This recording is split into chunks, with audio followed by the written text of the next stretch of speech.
Welcome and welcome back, everybody, to the OK Grognard Show. Today is Monday, October 9th, 2023, 10 a.m. Central in beautiful Lake Geneva, Wisconsin. And today we are going to look at the first edition Advanced Dungeons & Dragons Monster Manual entry on the Water Weird. And why are we going to look at that? Because I recently used one in a game, and I had some discussion about having used one in a game online and had some thoughts about it, and other people had some thoughts about it, and I thought it might be interesting to have those thoughts as part of a show. So there you go. I think that's a good enough reason. One could say it is almost too good a reason. Hey, I want to take a second, though, to mention, too, that as part of the campaign, I'm writing some verse for some ancient inscriptions that are going to be on some things, and one of the things I'm finding helpful is going back to my school days and checking out Louis Turco's Handbook of Poetics, 3rd edition, in this case, the Book of Forms. Look it up online. It's nearly 300 pages. It's a very complete tome full of all the various forms. There's a whole section on dramatic poetry, lyric poetry, which is kind of where I'm looking currently, narrative poetry. Of course, it has the entire beginning, the elements of poetry, just breaking down everything you would ever need to know about poetry, and sprinkled with examples all the way through. I'm doing this in part for the campaign and in part to just enjoy doing some writing again. And if you want to know the breakdown of how a sonnet works, or a haiku, or any other poetry, how it scans, because the rules of scansion are all broken down into here so that you know where to hit the beats and when to hit the pauses, and on which syllables you'll want accents for various types of poetry, what rhyme schemes need to be in place for various types of poetry. Then all of that is broken down in there.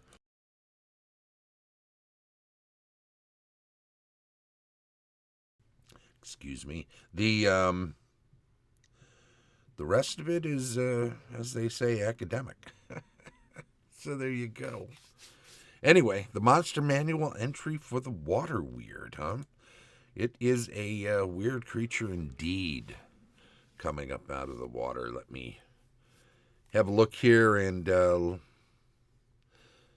discuss it after we go over it. Frequency, very rare. Number appearing 1 to 3, armor class 4, move 12, hit dice 3+3, and layer 50%. Treasure type IOPY, number of attacks 0. It's an interesting one. Damage per attack nil, again. All in the description. Special attacks drowning.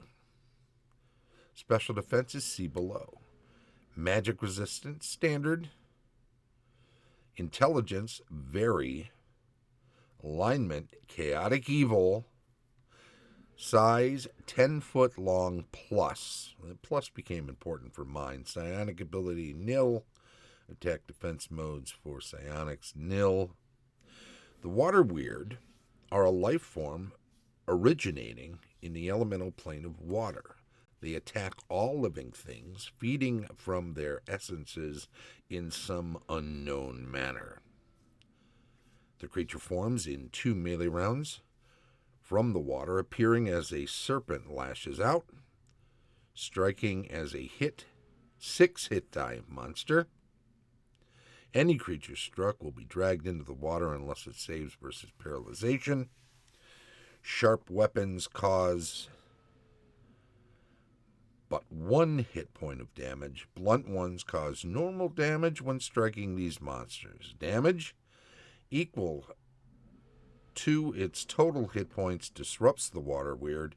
It reforms again in 2 melee rounds. Cold spells slow it. Fire-based spells do half damage or no damage, but a Purify Water spell actually kills it. All other attacks simply do not harm or disrupt the creature.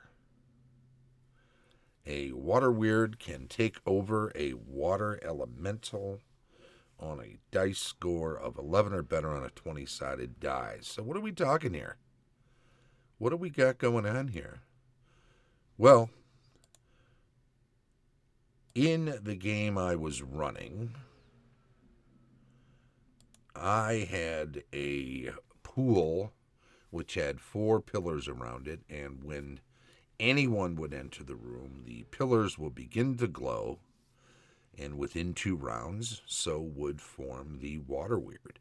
I had it be longer and larger than the 10 foot, so the plus became relevant. I wanted it to be able to strike within a area depression in which the pool was, which would have required at least a 15-foot strike.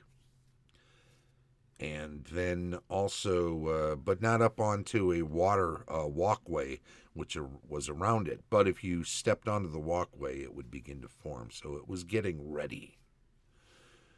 The pillars themselves, the 4 pillars, and they were not like Egyptian obelisks, but they tapered toward the top. So they were conical. And they were not attached to their plinths. And this was key for them to disrupt and defeat this creature, because they needed to knock off the pillars to keep it from reforming.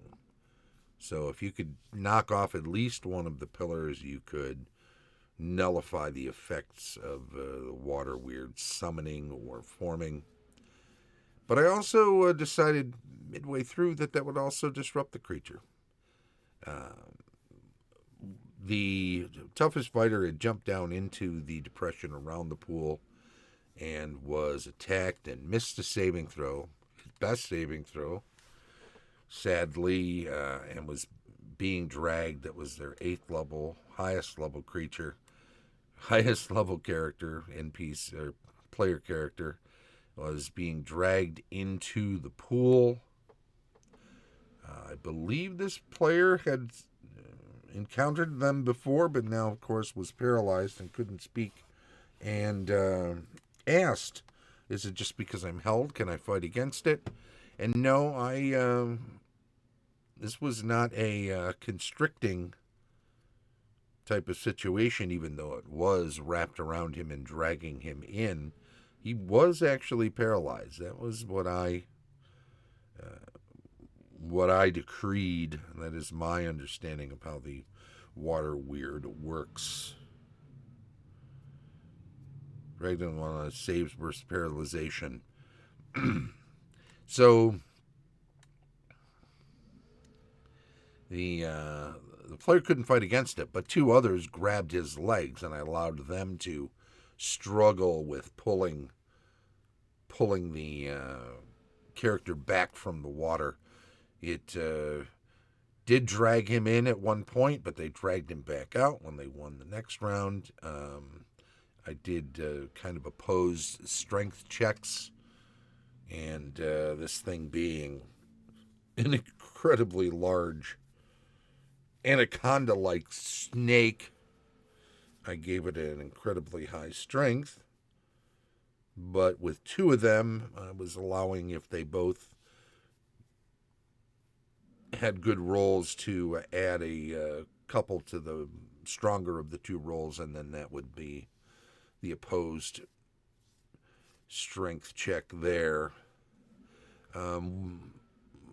They fired magic missiles, which I deemed as fire attacks for the purposes of this. If they were any other type of magic, sleep wouldn't work. I think an Rave Enfeeblement was tried, doesn't work.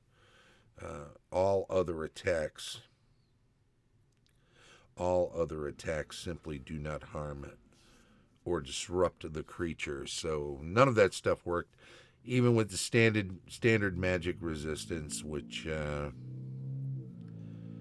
gives saving throws versus the, not against magic missile, but against any cold-based or other fire-based attacks. That would have been a need-to-roll situation.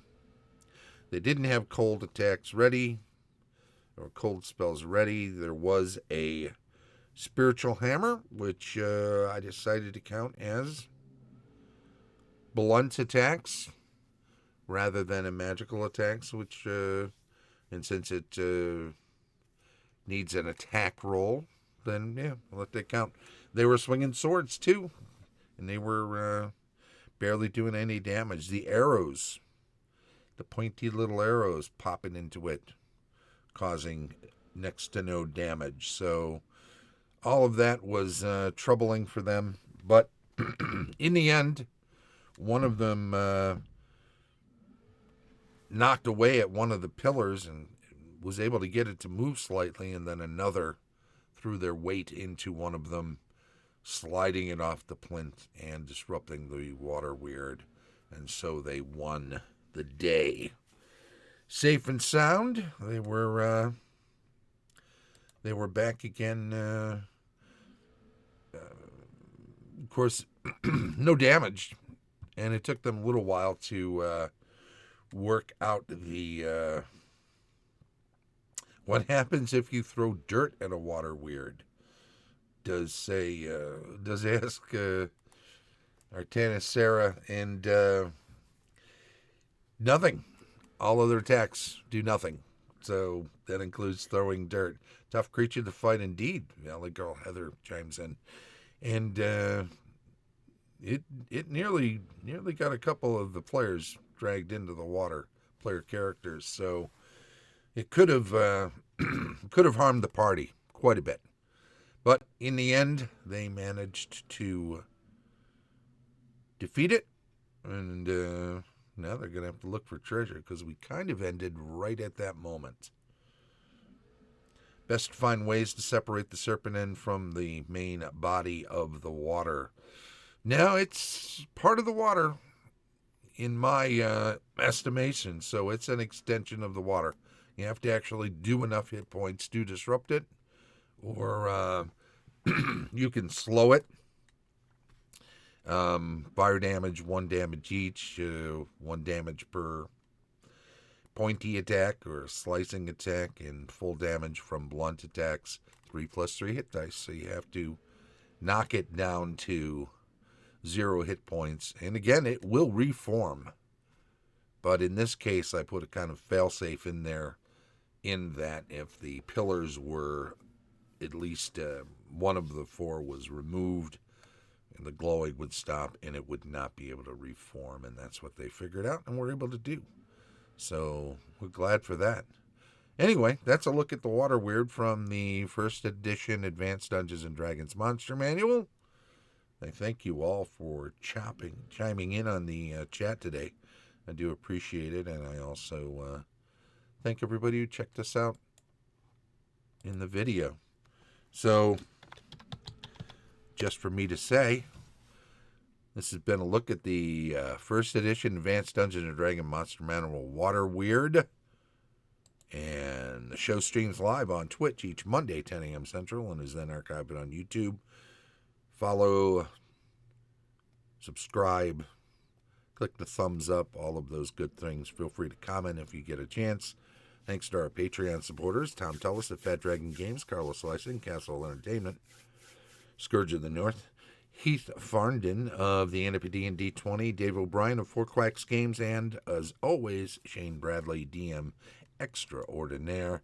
This has been the OK Grognard Show from beautiful Lake Geneva, Wisconsin. Bye-bye.